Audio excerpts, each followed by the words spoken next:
राधे कृष्णा। जय बोलो राधा रानी की जय। जय बोलो श्री कृष्ण कन्हैया लाल की जय।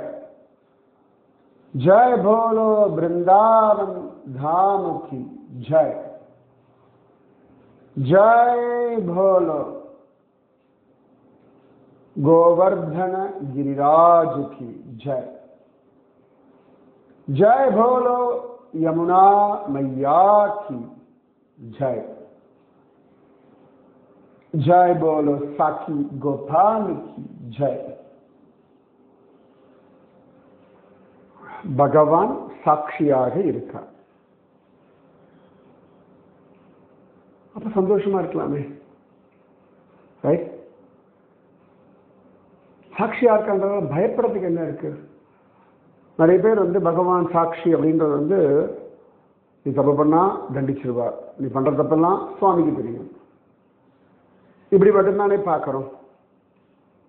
இப்படி பார்க்கலாமா? நம்மளுடைய போராட்டங்கள், சவால்கள், எமோஷன்ஸ், பயம், குழப்பம், சந்தேகம், எதிர்பார்ப்பு, ஏமாற்றம், அவசரம், ஆத்திரம், சோம்பேறித்தனம், முட்டாள்தனம், இது எல்லாத்துக்கும் அவர் தான் சாட்சி. அப்ப நம்ம சோம்பேறியா இருக்கோம் அப்படின்னா சாட்சியா இருங்க பார்த்துட்டு இது எப்படி சரி பண்ணலாம் அப்படின்னு நமக்கு வழிகாட்டுறோம். நம்ம துக்கத்தில் இருக்கோம், சாட்சியா இருந்து பார்த்து நம்ம மைண்ட்ல என்னெல்லாம் வருதுன்னு நமக்கு புரிய வைக்கிறார்.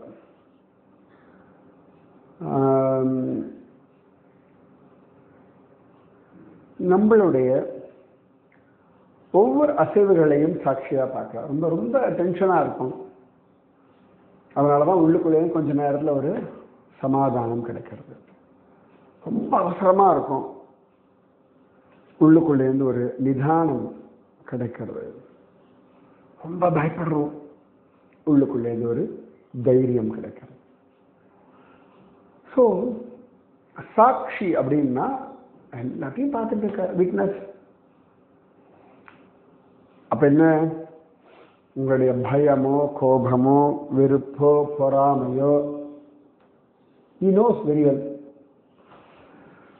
அப்ப அதற்கு ஏற்ற மாதிரி நம்மளுடைய சூழ்நிலைகளை மாற்றி, இல்லாட்டி அந்த சூழ்நிலைக்கு தகுந்தாற் போல நம்மை நாம் மாற்றிக்கொள்வதற்கான கைடன்ஸ் கொடுத்து, புரியுதா? அதனால சாட்சி அப்படின்னா அவர்களுக்கு மட்டும்தான் சாட்சின்னு இல்லை, எல்லா விஷயத்துக்கும் கடவுள் சாட்சியா இருக்கார்.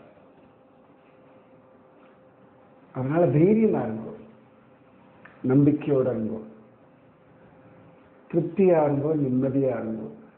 புரியுறதா? இதுதான் சொல்லிட்டு இருந்தேன். கல்யாண பிரம்மச்சாரி, அவனோட ஊர்க்காரர் வித்யாநகரத்திலேருந்து வந்த வயசானவர், பல ஊர்கள் சுத்திட்டு வந்தா. பிருந்தாவனத்துக்கு வந்த பொழுது அவருக்கு உடம்பு சரியில்லை. சில இடங்கள்ல அவளே கொஞ்ச நாள் பிருந்தாவனத்துல இருந்தா அப்படின்னு சொல்றார். அவர் ரொம்ப சந்தோஷப்பட்டார். இந்த பிள்ளைக்கு ஏதானும் ஒரு நன்றி கடனாக ஏதானும் பண்ணணும் அப்படின்னு நினைச்சார். அது எப்பவுமே வேணும் வாழ்க்கையில, நன்றியோட இருக்கணும். மனிதர்கள் அந்த நன்றியோடு இருக்கும் பொழுது வாழ்க்கை நன்றாக இருக்கிறது. நன்றியோடு இருந்தால் நன்றாக இருக்கும், அவ்வளவுதான். நம்ம சனாதன தர்மமே அப்படிதான் சொல்றது. இயற்கை கிட்ட நன்றியோட இரு, நன்றாக இருப்பாய். சூரியனிடத்தில் நன்றியோட இரு, அதான் சூரிய நமஸ்காரம் பண்றோம், நன்றாக இருப்போம். அதனால தாங்க வயக்காட்டுல எல்லாத்துக்கும் ஒரு வந்தனம், மரியாதை, பூஜை. எதுக்குன்னா நன்றி. நல்ல தொடக்கம் எப்ப வரும்? அதை கிடைச்சிருக்கேன்னு நன்றியோட இருந்து அதை ஆரம்பிக்கும் பொழுதுதான் நன்றாக இருக்கும். ஸோ காத்தால எழுந்துக்கிறா, ஓ நன்றியோடு எழுந்துக்கணும். இன்னைக்கு எழுந்துட்டோம், இன்னைக்கு ஒரு நாள் வாழ்க்கை கிடைச்சிருக்கு, இன்னைக்கு பொழுது விடிஞ்சிருக்கு, இன்னைக்கு பறவைகள்லாம் அழகா சப்திக்கிறது, இந்த சூரியன் உதிச்சிருக்கார், இன்னைக்கு எனக்கு சுற்றி வர நிறைய மனிதர்கள் இருக்கார்கள், ஒவ்வொருத்தரும் எனக்கு ஒவ்வொரு விதத்தில் உதவி செய்கிறார்கள். அந்த நன்றி உங்களை நன்றாக வைக்கும். நான் நன்றியோடு இருக்கிறேன், நன்றாக இருக்கிறேன். சரியா? வாழ்க்கையை சிம்பிளிஃபை பண்ணிக்கோங்க. உங்களுக்கு வேண்டியதை கேட்டு வாங்கிக் கொள்ளுங்கள். உங்களுக்கு பிடிச்சதை அழகா பண்ணுங்கள். அடுத்த வாழ்க்கை கஷ்டம் கொடுக்காமல் வாழுங்கள். இவ்வளவுதான். கடவுள் நம்மளை அப்படியே எதையும் அனுபவிக்காமல் எதையும் யோசிக்காமல் அப்படிலாம் சொல்லலை. நீ நிம்மதியாரு, சந்தோஷமாகு, நான் சொல்றதை புரிஞ்சுக்கோ, நான் சொல்ற வழியில் அழகா நடந்து பாரு அப்படின்னு அழகா இவ்வளவுதான் எதிர்பார்க்கிறார். கடவுளுடைய எதிர்பார்ப்பு இவ்வளவுதான் நம் இடத்தில். சரியா? சந்தோஷமா இரு, அவ்வளவுதான். கரெக்ட்? அது ஈஸி தானே. சந்தோஷமா இருக்க ஒன்றும் கஷ்டம் இல்லையா? அப்ப அந்த வயசானவர் இந்த பையன்கிட்ட சொன்னார், கல்யாணம் பிரம்மச்சாரி கிட்ட சொன்னார், அப்பா நீ எனக்கு இவ்வளவு அழகா எல்லாம் பண்ணியிருக்காய், நான் எனக்கு ஒரு சந்தோஷமா ஒரு காரியம் உனக்கு நான் பண்ணணும், நான் என் மகளை உனக்கு கல்யாணம் செய்து தருகிறேன்னு சொல்லிட்டார். அப்ப அந்த பிள்ளை சொன்னா, ஐயா நான் எது எதிர்பார்த்து நான் பண்ணல, அதனால இதெல்லாம் அவசியம் இல்லை. அப்ப சொன்னா, இல்லப்பா நீ எதிர்பார்த்து, ஆனா எனக்கு ஒரு சந்தோஷம். அப்ப அவன் சொன்னான், ஐயா அதுக்காக இவ்வளவு பெரிய விஷயம் எல்லாம் அவசியம் இல்லை, இது உங்களுடைய மகளுடைய வாழ்க்கை சம்பந்தப்பட்ட விஷயம், உங்க குடும்பத்தில் இருக்கிறவர்கள் சம்பந்தப்பட்ட விஷயம். ஒரு கல்யாணம் அப்படின்னா ஒரு பெண்ணுக்கான கனவுகள் கற்பனைகள் இருக்கும். பெண்ணுடைய அப்பா அம்மாவுக்கு ஒரு விதமாக தேவைகள், அதாவது இந்த மாதிரி நல்ல குடும்பமா இருக்கணும், நல்ல வசதி உள்ளவனா இருக்கணும், அப்படிலாம் இருக்கும்.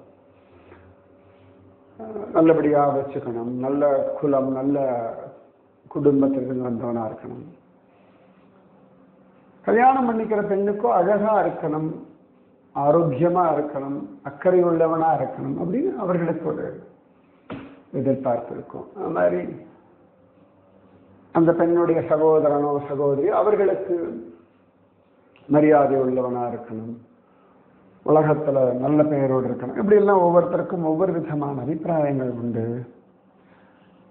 நீங்க பொதுவா இந்த விஷயத்துல முடிவெடுக்க முடியாதுயா, அதை விட்டுருங்க, பரவாயில்ல.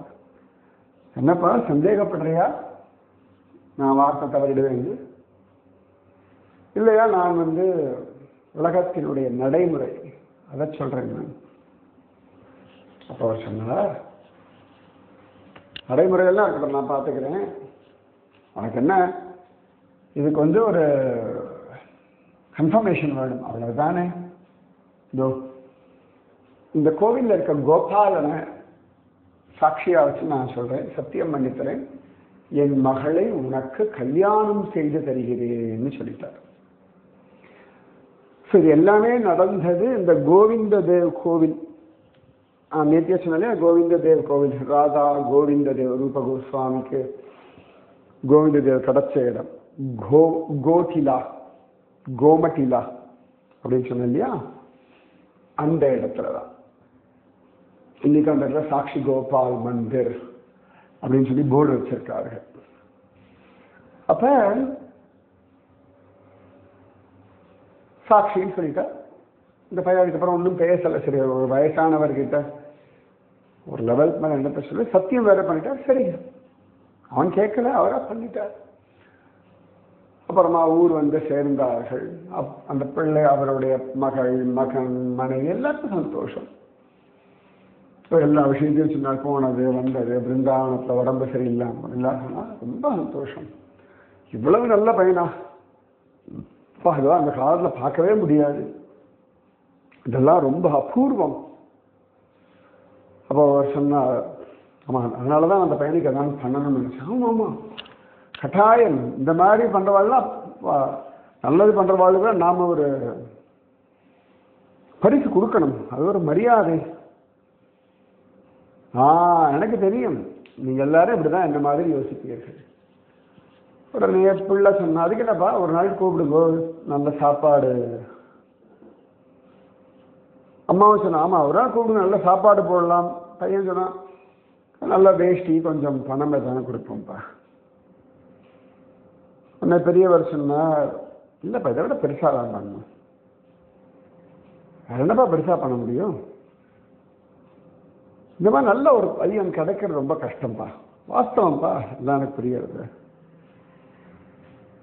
மகள் ஒன்றும் சொல்ல, சந்தோஷம்ப்பா நீ நல்லபடியா திரும்பி வந்து அவருக்கு நாங்கள்லாம் நன்றி கடன் பட்டிருக்கோம் அப்படின்னு சொன்னோம். அப்ப அவர் சொன்னார், அதனாலதான் குழந்தை நான் உன்னை அவனுக்கு கல்யாணம் பண்ணி கொடுக்கலான்னு நினைச்சிருக்கேன். அவ்வளவுதான். மனைவி மகன் எல்லாரும் கோபம் வருது, கத்துறா. வயசாயிடுச்சு, அவனுக்கு கொஞ்சம் யோசனை வேண்டாமா, அவனுக்கு என்ன யார் இருக்கா, அவனுக்கு ஒரு வீட்டில் இருக்கான் அவ்வளோதான். நல்லாமோ பேசினான், அவன் அவங்கள ஏமாத்திட்டான் மயக்கிட்டான் நல்லாமோ. அதாவது இந்த வயசானவர்களுடைய வார்த்தைக்கு வீட்டில் அவ்வளவுதான் விலை. ஒவ்வொரு காலகட்டத்தில் ஒவ்வொரு நிலைமைக்கு நீங்கள் போகும் பொழுது உங்களுடைய தரம் என்ன என்பதை நீங்கள் புரிஞ்சுக்கணும். நீங்க ஸ்கூலை விட்டு வெளியில வந்தாச்சு அப்படின்னா அந்த ஸ்கூல்ல கொஞ்ச நாள் உங்களை ஞாபகம் வச்சிருப்பா, கொஞ்சம் வருஷங்கள் ஞாபகம் வச்சிருப்பா. சில பேர்லாம் டாப் கிளாஸ் ஸ்டூடெண்டா இருப்பா, அவளை ஞாபகம் வச்சிருப்பா. சில பேர் கிளாஸ்ல டீச்சரை படுத்தி எடுப்பான், அவளை ஞாபகம் வச்சிருப்பா. சில பேர்லாம் சாதாரணமா படிச்சுட்டு அவள் பாட்டு வாழ்ந்துருப்பா, அவளை பெருசா ஞாபகம் வச்சுக்க மாட்டார்கள். மேபி அந்த டீச்சர் அவகிட்ட நம்ம பழகிற மெத்தடு இதெல்லாம் வச்சு ஞாபகம் வச்சுக்கலாம். எல்லாரும் ஞாபகம் வச்சுக்க முடியுமான்னு ஒன்றும் வேண்டாம். உங்க வாழ்க்கையில உங்களோட ஒவ்வொரு கிளாஸ்லையும் இருந்த எல்லா டீச்சர்ஸோடைய பெயரும் உங்களுக்கு இன்னைக்கு ஞாபகம் இருக்கா? இல்லையே. பாடம் சொல்லி கொடுத்த வாத்தியாரே உள்ள வரைக்கும் ஞாபகம் வச்சுக்க மாட்டேங்க. அது அப்படிதான். இப்ப நல்ல குளிர்காலம் வர்றது, உடனே கம்பளி எல்லாம் எடுத்து வைப்போம். நான் அன்னைக்கு கூட டெல்லிக்கு போயிருந்த பொழுது டெல்லியில் பேசிட்டு இருந்தோம். அப்போ ஒரு மாமி சொன்னான், இந்த ஊர்லேயே பழகிட்டோம், 6 மாதம் வெயிலுக்காக வாழ்க்கை, அதுக்கேற்ற மாதிரி எல்லாம் பார்க்கணும்.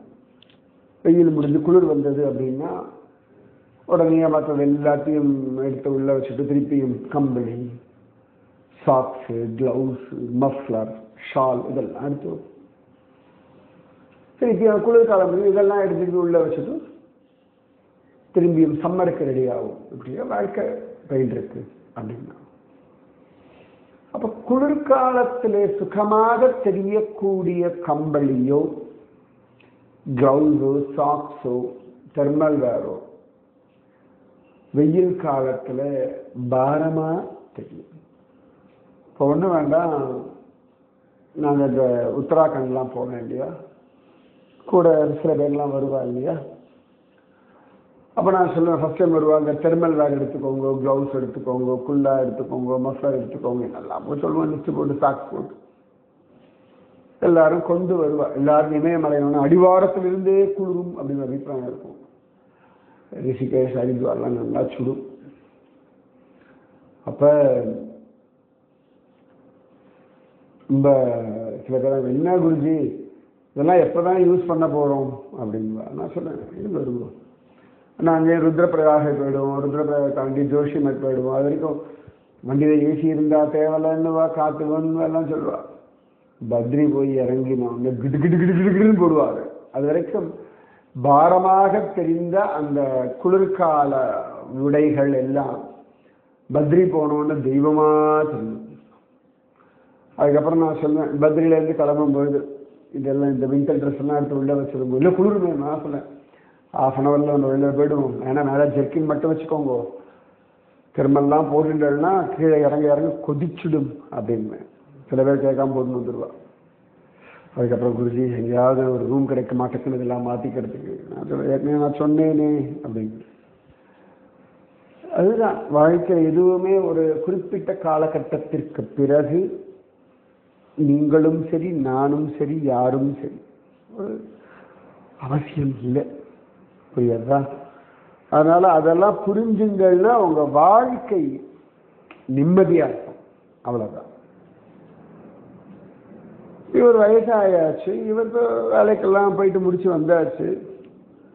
பாலாளுக்கு அப்புறம் அதே எப்படி நீங்க முடிவு பண்ணலாம்? வீட்டில் சும்மா இருக்க முடியாது. சரி ஏதோ வயசான காலத்துல கோவில் குளம்னு போயிட்டு வரட்டும்னு பார்த்தா என்னெல்லாமோ நடந்திருக்குன்னு நினைச்சிட்டு மனசுல இஷ்டத்துக்கு ரொம்ப நொந்து போயிட்டார் அவர். அப்ப அந்த பையன் சொன்னதெல்லாம் ஞாபகம் வர்றது. ஒன்றும் சொல்லலை. சரி கொஞ்ச நாள் கழிச்சு பேசி பார்க்கலாம்னு நினைக்கிறார். ஆனா அவர் எப்ப இதை பத்தி பேச ஆரம்பிச்சாலும் அவர்கள் எல்லாரும் கத்திடுறா. அது பொண்ணு மட்டும் சொல்றாப்பா, வருத்தப்படாதீங்கப்பா, நல்லபடியா நடக்கும், நீங்க தைரியமா இருங்க, வயசான காலத்துல நிம்மதியா இருங்கப்பா, பயப்படாதீங்க. நீங்க அதை கோபாலனை சாட்சியா வச்சுதானே சொன்ன, கோபாலன் பார்த்துப்பான். ரொம்ப அழகா அந்த பொண்ணு பக்குவமா சொல்லிட்டு. நாளாயாச்சு, வாரங்கள் ஆயாச்சு, மாசங்கள் ஆகிறது. இந்த பெரியவர் வெளியிலும் வரதில்லை, அவனை பார்க்கவும் மாட்டேங்கிற, பார்த்தாலும் பேச மாட்டேங்கிற. இந்த பிள்ளைக்கு என்னடான்னா அவ்வளோ சொன்ன ஒரு சத்தியம் பண்ணி கொடுத்துட்டாரு. இப்போ அது தர்மத்துக்கு விரோதமாச்சே, நடக்கலைன்னா அவருக்கு பாபம் வந்து சேருமே சொல்லி நேரம் ஒரு நாள் அவர் வீட்டுக்கு போனான்னு பேச ஆரம்பித்தேன். முதல்ல ஆரம்பத்தில் சாதாரணமாக எல்லாரும் பேசினா, அதுக்கப்புறம் இவன் சொன்னான்னா ஐயா இந்த மாதிரி சத்தியம்லாம் பண்ணி கொடுத்தல பொண்ணு கல்யாணம். அவ்வளோதான். இந்த பெண்ணுடைய அம்மா பிள்ளை எல்லாரும் வாயில வந்தபடி கத்தி அசிங்கப்படுத்தி வீட்டை விட்டு வெள்ள துரத்தி அவமானப்படுத்திட்டாரு. பல பேர் பார்த்துட்டு இருந்தா. அப்பா சொல்லிட்டா, இல்லை ஏமாத்துக்காரன், என்னமோ பண்ணியிருக்கான், எங்கள் அப்பாவுக்கு ஏதோ ஆயிருக்கு போல இருக்கு, என்னமோ சொல்லி எங்கள் அப்பா என்னமோலாம் ஆயிருக்கு, இப்போ என்னடான்னா அவரோட பழகின இதுக்காக வந்து பொண்ணு கேட்குறான் வந்து அப்படின்ட்டா. இவன் கேட்கல, ஊரில் தான் ஒரு மாதிரி பேச ஆரம்பிச்சுட்டான். இவனுக்கு ரொம்ப வருத்தமாக போயிடுது, சரிபட்டு வராதுன்னு சொல்லிட்டு பஞ்சாயத்தில் போய் பிராது கொடுத்துட்டான். அந்த மாதிரி கம்ப்ளைண்ட் பண்ணிட்டான். உடனே 2 பக்கம் கூப்பிட்டு விசாரிச்சா, அந்த பெரியவரை கூப்பிட்டு விசாரிச்சா, இல்லை எனக்கு எதுவும் ஞாபகம் இல்லை அப்படின்னு சொல்லிட்டாரு. அந்த மாதிரி சொல்லி ஐஷன் வந்துட்டாங்க. ரொம்ப அவமானமா போயிடுது. ஊர்ல இருக்க பல பேருக்கு அவனை பற்றி தெரியும். இவன் பாட்டுக்கு இருப்பான், யாருடைய எதுக்கும் ஆசைப்பட மாட்டான், தன்னால முடிஞ்ச உதவி பண்ணுவான், அவ்வளவுதானே ஒழிய அந்த மாதிரி ஒரு கம்ப்ளைண்ட்ஸ் கிடையாது அவன் மேல. அந்த ஊர்ல இருக்க சில பேர், இந்த பஞ்சாயத்துல இருக்க சில பேர்லாம் கேட்டா, அப்பா கண்ணா நீ சொல்றது சத்தியம், நீ சொல்றாய் இல்லைன்னு அவா சொல்றா, நீ இப்ப பிராது கொடுத்தது நீ தான், பிராதுனா கம்ப்ளைண்ட் கேஸ் கொடுத்துருக்கிறது, இதுக்கு யாராவது ப்ரூஃப் இருக்கா, சாட்சி இருந்தா கூட்டுண்டு வா, சாட்சியை விசாரிச்சுட்டு ஒரு தீர்மானத்துக்கு வர முடியும் அப்படின்னு அவன் சொன்னான். இந்த மாதிரி அந்த அந்த பிருந்தாவனத்துல அந்த கோபாலன் சன்னதியில தான் சத்தியம் பண்ண அவன் தான் சாட்சி. அவர் சொன்னார், கண்ணெதிர்க்க இருக்கக்கூடிய ஐ விட்னஸை கூப்பிட்டு விசாரிக்கலாம், நீ கடவுள் சாட்சின்னு சொல்ற, அதெல்லாம் நாங்களும் நம்புறோம், ஆனா பஞ்சாயத்துல ஒரு கோர்ட்ல கேஸ் ஜெயிக்கணும்னா சாட்சி யாரா வந்து சொன்னாதானே கண்ணா, ஒண்ணு வேணா பண்ணுப்பா, நீ போய் அந்த கோபாலனையே கூட்டிட்டு வா, அவன் சாட்சி சொல்லணும்னா அதுக்கப்புறம் பார்க்கலாம் அப்படின்னா. சில பேர்லாம் சிரிச்சா, இவன் சரி நான் போய் கூட்டிட்டு வரேன்னு கிளம்பினான். ஒரு பக்கம் வருத்தம், ஒரு பக்கம் ஆனந்தம். ஏன் வருத்தம்னா இப்படி இருக்காளே உலகத்துல, இன்னொரு பக்கம் ஆனந்தம், ஓ இது காரணமா கொண்டு ஆனந்தமா நான் பிருந்தாவனத்திற்கு மறுபடியும் போகலாமே அப்படின்னு ஒரு சந்தோஷம். வாழ்க்கையில ஒரு பக்கம் துக்கம்னாலும் இன்னொரு பக்கம் ஏதோ ஒரு ஆனந்தம் உண்டு. நீங்க அந்த ஆனந்தம், திருப்தி, நிம்மதி, சந்தோஷம், இதுல உங்களுடைய துக்கம், கவலை, பிரச்சனைகள் இதெல்லாம் கழிச்சிட்டுணும், அவ்வளவுதான். அதை பாரமா சுமக்க கூடாது. அதெல்லாம் நன்றன்று அன்றே மறப்பது நன்று. நான் ஒவ்வொரு நாளும் நீங்க உங்களை சந்தோஷமா வச்சுக்கணும், அது ரொம்ப முக்கியம். அப்பதான் ஆரோக்கியமா இருக்கலாம் வாழ்க்கையில. ஒவ்வொருத்தருக்கும் கிடைச்சது எனக்கு கிடைக்கலையே அப்படி நினைச்சு ஏங்கிறத விட்டுட்டு இவ்வளவு கிடைச்சிருக்கேன்னு சந்தோஷம் நிறைய இருக்கு.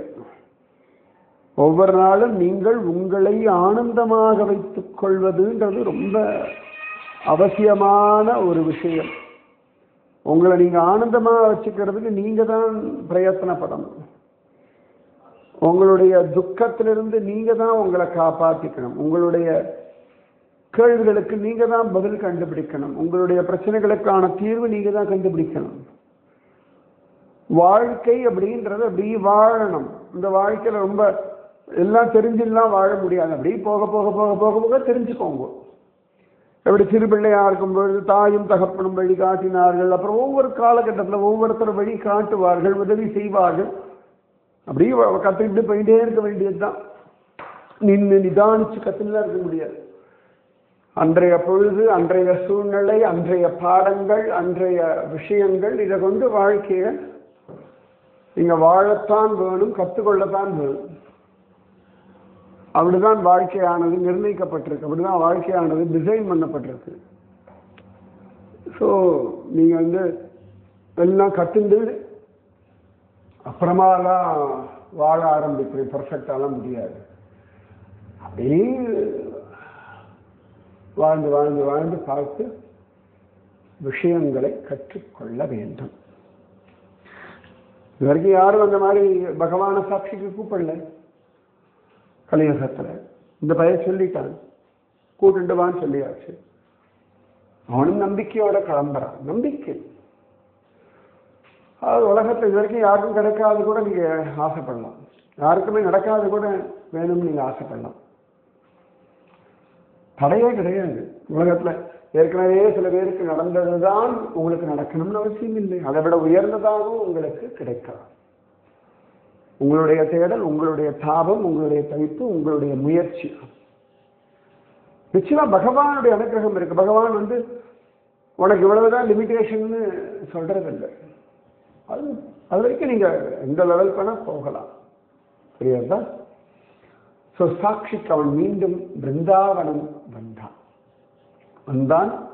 கோபாலனையும் பார்த்தான். அங்க கையை கூப்பிண்டு மனசுக்குள்ள என்னெல்லாம் இருக்கோ எல்லாம் கோபாலன் கிட்ட சொன்ன. கோபாலனுக்கு தெரியாதது ஒண்ணும் இல்லை. ஆனா மீண்டும் சொல்றதுலேயே பல கேள்விகளுக்கான பதில் கிடைச்சிடும்.